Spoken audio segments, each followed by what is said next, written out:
जय हिंद बच्चों।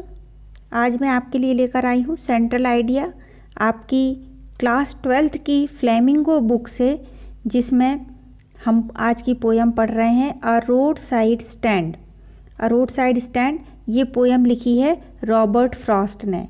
यह जो वीडियो है ये CBSE और MP बोर्ड के विद्यार्थियों के लिए जो NCERT की बुक का अध्ययन करते हैं उनके लिए बहुत आवश्यक है। और कक्षा 12वीं की परीक्षा जो एकदम नज़दीक है उसके लिए 3 मार्क्स का क्वेश्चन आता है सेंट्रल आइडिया का, जिसमें वर्ड लिमिट रहती है 75 वर्ड्स। तो उस बात को ध्यान में रखते हुए यह वीडियो तैयार किया गया है। तो हम स्टार्ट करते हैं हमारा वीडियो। पोएम का नाम है अ रोड साइड स्टैंड। ये पोएम लिखी है रॉबर्ट फ्रॉस्ट ने।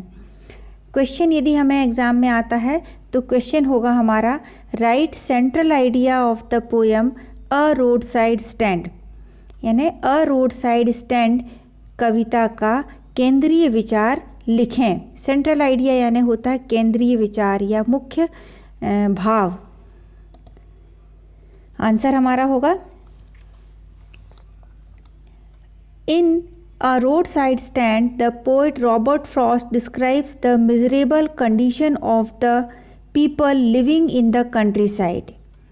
रोडसाइड स्टैंड पोयम में रॉबर्ट फ्रॉस्ट ने वर्णन किया है लोगों की मिजरेबल कंडीशन का। मिजरेबल यानी दुखी, दया जिसको देखकर दया आ जाए, ऐसी स्थिति का वर्णन किया है उन लोगों का जो देहात क्षेत्र में रहते हैं। कंट्री साइड यानी होता है ग्रामीण क्षेत्र या देहात स्थान।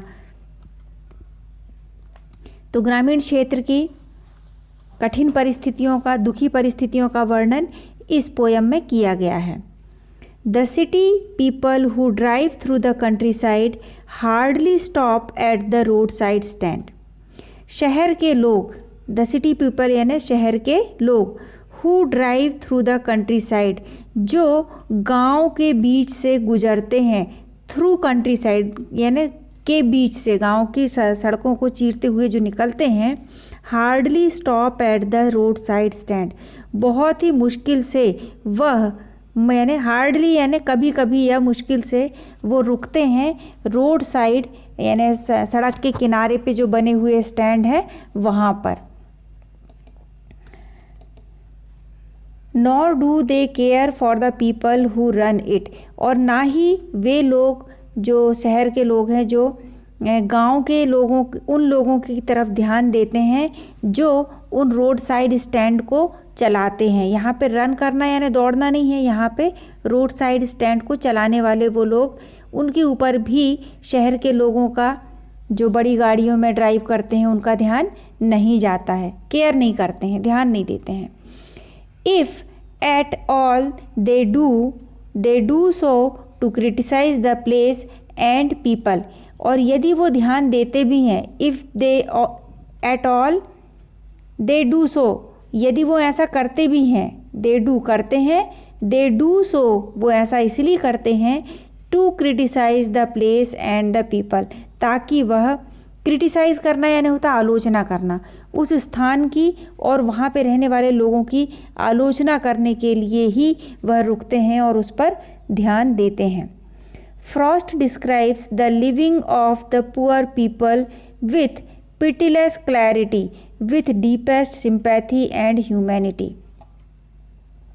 रॉबर्ट फ्रॉस्ट डिस्क्राइब करते हैं, वर्णन करते हैं उन गरीब लोगों के जीवन का, lives of the poor people मतलब गरीब लोगों के जीवन का, with pitiless clarity. Pitiless clarity यानी निर्दयी स्पष्टता, यानी दया रहित होकर और क्लैरिटी के साथ, स्पष्टता के साथ, यानी दया आ रही है लेकिन उस दया को भी एक किनारे रख के स्पष्ट तरीके से वो इस चीज़ का वर्णन कर रहे हैं कि ऐसा रोज़मर्रा का होता है। With deepest sympathy and humanity, और बहुत ज़्यादा हृदय की गहराइयों से उन लोगों के प्रति पोएट के मन में सिंपैथी यानी दया भाव है, सहानुभूति है। सिंपैथी यानी होता है सहानुभूति, एंड ह्यूमैनिटी और उनके प्रति मानवता का भाव भी पोएट के हृदय में है। मतलब सिंपैथी को और ह्यूमैनिटी को हृदय में रखते हुए जो उनकी एक्चुअल स्थिति है उसको पोएट ने वर्णन किया है इस पोयम में, और पोयम का नाम है अ रोड साइड स्टैंड। तो यहाँ पर जो सेंट्रल आइडिया आपको मिलता है कि गरीब ग्रामीण क्षेत्र के लोगों के जीवन के बारे में इस पोयम में वर्णन किया गया है, और ग्रामीण क्षेत्र के लोगों का जीवन जो शहर के लोग ड्राइव करते हुए वहाँ से गुजरते हैं उन लोगों का क्या दृष्टिकोण होता है उन ग्रामीण लोगों के प्रति, इस बारे में वर्णन किया गया है इस पोयम में। तो यहाँ हमारा सेंट्रल आइडिया समाप्त होता है अ रोड साइड स्टैंड का। आप बहुत ध्यान से पढ़ाई करें, एग्ज़ाम बिल्कुल सिर पर है और बिल्कुल पूरी तैयारी के साथ एग्ज़ाम दें। आपको फुल मार्क्स मिलेंगे सेंट्रल आइडिया में 3 out of 3। Thank you for watching the video. Have a nice day. Exam के लिए बेस्ट ऑफ लक। बहुत बहुत आप लोगों को शुभकामनाएं। आप एग्ज़ाम अच्छे से क्लियर करें और खुश रहें।